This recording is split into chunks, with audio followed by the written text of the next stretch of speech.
Hello my dear students, welcome back to my channel. তোমরা দেখছো Biswas tutorial YouTube channel, আর আমি KV sir. ABTA test paper 2024-2025 থেকে আজকে বাংলার 372 নম্বর পেজটি আলোচনা করব। এর আগের পেজগুলি দেখার জন্য আমার চ্যানেলকে সাবস্ক্রাইব করে নিয়ে চ্যানেলের প্লেলিস্ট থেকে দেখতে থাকো। আজকে 15 নম্বর সেট। দেখো, প্রথম প্রশ্ন 1.1, এদেশের কিছু হবে না এ কথা যিনি বলেন তিনি হলেন অপশান খ ছোট মেশো। 1.2, চকের বাসস্ট্যান্ডে আতঙ্কের হল্লা বেজে ওঠার কারণ ছিল অপশান খ একটি পাগল। 1.3, 5 পৃষ্ঠা ব্যাপী বিরহ বেদনাপূর্ণ চিঠি লিখিয়াছে কদিন ধরে? অপশান ক 2 দিন ধরে। 1.4, অসুখী একজন কবিতার কথক ঘুমিয়েছিলেন অপশান গ ঝুলন্ত বিছানায়। 1.5, আফ্রিকা হলো একটি অপশান খ মহাদেশ। নেক্সট 1.6, রূপে অতি রম্ভা যিনি, রূপে রম্ভাকে জয় করেছেন পদ্মাবতী। অপশান খ সঠিক উত্তর।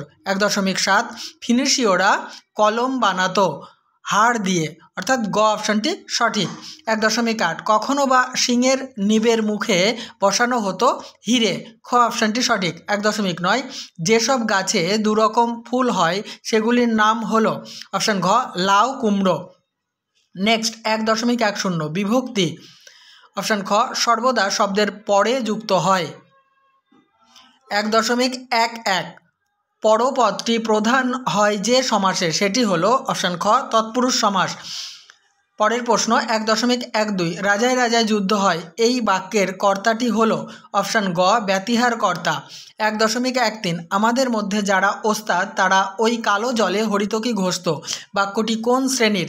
এটি হচ্ছে অপশান খ জটিল বাক্য।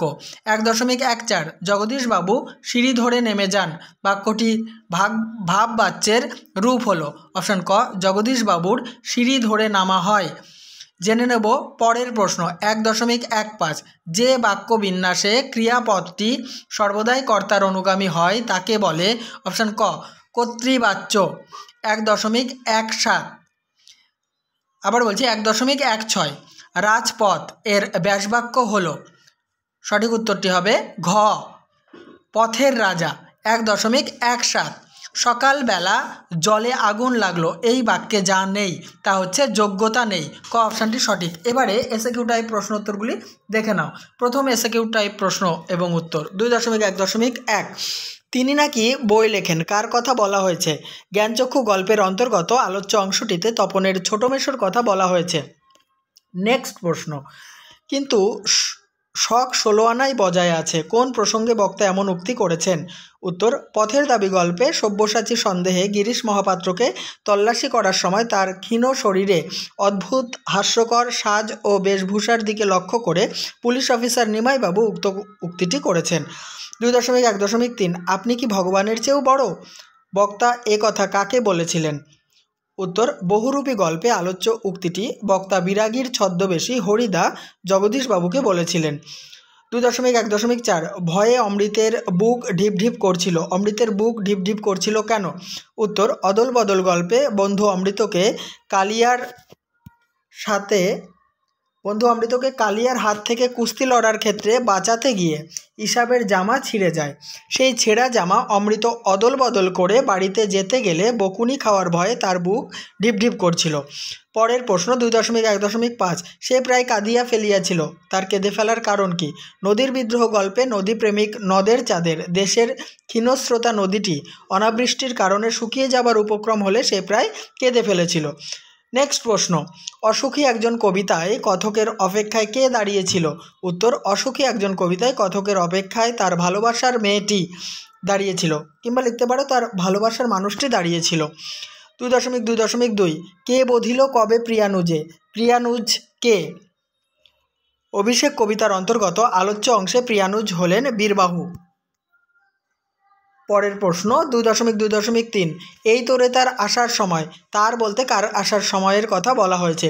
উত্তর, কাজী নজরুল ইসলাম রচিত প্রলয় উল্লাস কবিতার আলোচ্য অংশটিতে তার বলতে প্রলয়রূপী তারুণ্যের প্রতীক নবীন বিপ্লবীর কথা বলা হয়েছে।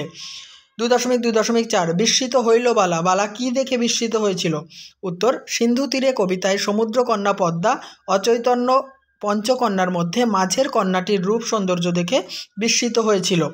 2.2.5, অস্ত্রের বিরুদ্ধে গান আবার বলছি, অস্ত্রের বিরুদ্ধে কবির হাজার হাতে পায়ে এগিয়ে আসার অর্থ কী? অস্ত্রের বিরুদ্ধে গান কবিতা অনুযায়ী অস্ত্র যেহেতু হিংসা, অত্যাচার এবং হিংস্রতার প্রতীক, তাই তাকে সর্বশক্তি দিয়ে প্রতিরোধ করতেই কবি হাজার হাতে পায়ে এগিয়ে আসার কথা বলেছেন। নেক্সট প্রশ্ন 2.3.1, দায়সারাভাবে কোনো মতে সেদিনকার মতো কাজ সারতে হয়, বক্তার এমন মন্তব্যের কারণ কী? উত্তরটি দেখে নাও। প্রাবন্ধিক শ্রীপান্থ যে লেখালেখির অফিসে কাজ করেন সেখানে সকলে টাইপরাইটারদের মতো কিবোর্ডে লেখেন, তাই কোনো কারণে যদি তিনি কলম নিতে ভুলে যেতেন তাহলে কারো কাছ থেকে গলা শুকনো ভোঁতা মুখ একখানা কলম দিয়ে দায়সারাভাবে কোনো মতে সেদিনের কাজ সেরে আসতে হতো। নেক্সট প্রশ্ন, কলম তাদের কাছে অস্পৃশ্য, কাদের কাছে অস্পৃশ্য? পকেট মারদের কাছে কলম অস্পৃশ্য। পরের প্রশ্ন, কলিকাতা বিশ্ববিদ্যালয়ে কবে পরিভাষা সমিতি নিযুক্ত করেছিলেন? কলিকাতা বিশ্ববিদ্যালয়ে 1936 খ্রিস্টাব্দে পরিভাষা সমিতি নিযুক্ত করেছিলেন। 2.3.4, কাদের বৈজ্ঞানিক জ্ঞান নগণ্য? পাশ্চাত্য দেশের তুলনায় এদেশের জনসাধারণের বৈজ্ঞানিক জ্ঞান নগণ্য। এবারে আমরা ব্যাকরণগত 10টি প্রশ্নোত্তর আলোচনা করব। তার আগে বলি, অবশ্যই ভিডিওতে লাইক, কমেন্ট এবং শেয়ার করে চ্যানেলটিতে নতুন হলে সাবস্ক্রাইব করে অল করে দিও। আর প্রতিনিয়ত এরকম ভিডিও আপডেট পাওয়ার জন্য আমার চ্যানেলকে তো অবশ্যই সাবস্ক্রাইব করবে, আর আমার চ্যানেলের প্লেলিস্ট ফলো করো। আর কেমন লাগছে আমার পড়ানো অবশ্যই কিন্তু কমেন্ট বক্সে লিখে জানাতে ভুলো না। 2.1.1, তির্যক বিভক্তি কাকে বলে? যে বিভক্তি একাধিক কারকে ব্যবহৃত হয় তাকে তির্যক বিভক্তি বলে, যেমন এ বিভক্তি। পরের প্রশ্ন, একটি প্রযোজ্য কর্তার উদাহরণ দাও। আমরা রাঁধুনিকে দিয়ে রান্না করালাম। এই যে রাঁধুনিকে, এটা হচ্ছে প্রযোজ্য কর্তা। ঠিক আছে, এর তলায় দাগ আছে। 2.4.3, অকারক কত প্রকার ও কী কী? অকারক 2 প্রকার, যথা সম্বন্ধ পদ ও সম্বোধন পদ। নেক্সট 2.4.4, নিমাইবাবু চুপ করিয়া রহিলেন। নিমাইবাবুর তলায় দাগ আছে। চিহ্নিত পদটির ব্যাসবাক্য সহ সমাসের নাম লেখো। দেখো, নিমাইবাবু, এটাকে যদি আমরা ব্যাসবাক্য করি, যিনি নিমাই তিনিই বাবু, তাকে আমরা নিমাইবাবু বলবো। সাধারণ কর্মধারয় সমাস। 2.4.5, ব্যাসবাক্যের ব্যাস শব্দের অর্থ কী? ব্যাস শব্দের অর্থ হচ্ছে বিস্তার। 2.4.6, তথা কন্যা থাকে সর্বক্ষণ, না বাচক বাক্যে রূপান্তর করো। দেখো, উত্তরটি হবে কন্যা কখনো অন্য কোথাও থাকে না। 2.4.7, এই বলে সে অমৃতকে খোলা মাঠে নিয়ে এলো, যৌগিক বাক্যে রূপান্তর করো। সে এই বলল এবং অমৃতকে খোলা মাঠে নিয়ে এলো। 2.4.8, কর্মকর্তৃবাচ্যের একটি উদাহরণ দাও। ঘণ্টা বাজে। পরের প্রশ্ন 2.4.9, জয়ন্তকে ডাকা হোক, কর্তৃবাচ্যে রূপান্তর করো, জয়ন্তকে ডাকো। 2.4.10, অর্থাৎ শেষ ব্যাকরণগত প্রশ্ন, অনুজ্ঞাসূচক বাক্যের একটি উদাহরণ দাও, দয়া করে কাজটি করো। এবারে 9-এর দাগে যে বাংলায় অনুবাদ করতে বলা হয়েছে সেটি আমি এক লাইন করে বলছি, তোমরা অবশ্যই মিলিয়ে নাও। প্রথম line, the teachers are regarded as the backbone of the society, শিক্ষকেরা সমাজের মেরুদণ্ড হিসাবে সম্মানিত হয়ে থাকেন। Next line, they build the future citizens of country, তারা দেশের ভবিষ্যৎ নাগরিক তৈরি করেন। পরের line, they love students as their children, তারা শিক্ষার্থীদের নিজেদের সন্তানের মতো ভালোবাসেন। পরের line, the teachers always encourage and inspire us to be good and great in life, শিক্ষকরা সর্বদা জীবনে ভালো এবং মহৎ হওয়ার জন্য আমাদের উৎসাহ এবং অনুপ্রেরণা দেন। তাহলে এই পেজটি সমাপ্ত করলাম। নেক্সট পেজ দেখার জন্য চ্যানেলকে সাবস্ক্রাইব করো আর অল টাইম আমার চ্যানেলের প্লেলিস্ট ফলো করো।